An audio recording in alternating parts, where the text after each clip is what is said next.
Mesdames, Messieurs, bonjour. Très heureux de vous retrouver pour cette nouvelle édition du JT Cultures et Marchés. Alors, nous débuterons cette émission par les prévisions météorologiques en Europe qui devraient rassurer les producteurs. Nous évoquerons ensuite les tensions entre les États-Unis et l'Iran qui relancent les cours du pétrole à la hausse. Puis, nous partirons vers l'Ukraine où l'élection du nouveau président laisse les opérateurs incertains. Enfin, nous parlerons de l'avancée des semis de maïs aux États-Unis. Cap sur l'Europe, où les pluies sont enfin annoncées jusqu'à la fin du mois d'avril. Cette annonce rassure les producteurs, notamment en France, où le sec s'est installé depuis quelques semaines. Les potentiels de rendement ayant déjà baissé, il est grand temps que la pluie tombe pour sauver les cultures, et ce sur tous les pays européens. Le contexte redevenant positif, le problème c'est qu'en l'absence d'incidents climatiques, que ce soit sur l'Europe ou sur le bassin de la mer Noire, les prix du blé continueront de baisser. Il faudra donc un élément perturbateur pour espérer voir remonter les cours d'ici la moisson. Souvenez-vous, à l'automne 2018, les États-Unis avaient autorisé seulement quelques pays à importer du pétrole iranien. Mais depuis quelques jours, Donald Trump menace à nouveau tous les pays importateurs de pétrole en provenance d'Iran de subir des sanctions commerciales. Ceci a fait directement monter les cours du pétrole, qui se négocient désormais à $66 par baril à New York. Mais attention, un pays pourrait bien faire face à Donald Trump, la Chine.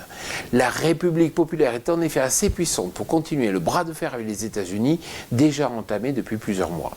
De manière plus globale, ces tensions restent de mauvaises nouvelles pour les marchés, car cela ne fait que reculer les espoirs de voir un jour un accord entre les États-Unis et la Chine. Vous le savez, un nouveau président a été élu en Ukraine avec 73% des voix. Volodymyr Zelensky. Ce comédien de 41 ans s'est fait connaître notamment dans une série télévisée en jouant le rôle de président de son pays. Son autre particularité est aussi une absence quasi totale de programme. Et quand bien même, il aura du mal à appliquer des réformes avant les prochaines élections parlementaires en octobre, car le Parlement n'est vraiment pas favorable à son élection. Depuis cette annonce, la monnaie ukrainienne s'est renforcée face au dollar, ce qui pourrait altérer la compétitivité à l'export en Ukraine. D'autres questions, comme l'ouverture du marché de la terre à la vente ou encore l'orientation politique sur la transformation des produits agricoles, restent sans réponse, ce qui laisse les opérateurs dans le flou. 6%, c'est l'avancée des semis de maïs aux États-Unis. Ces chiffres sont à comparer avec les 3% la semaine dernière et les 12% en moyenne sur les 5 dernières années.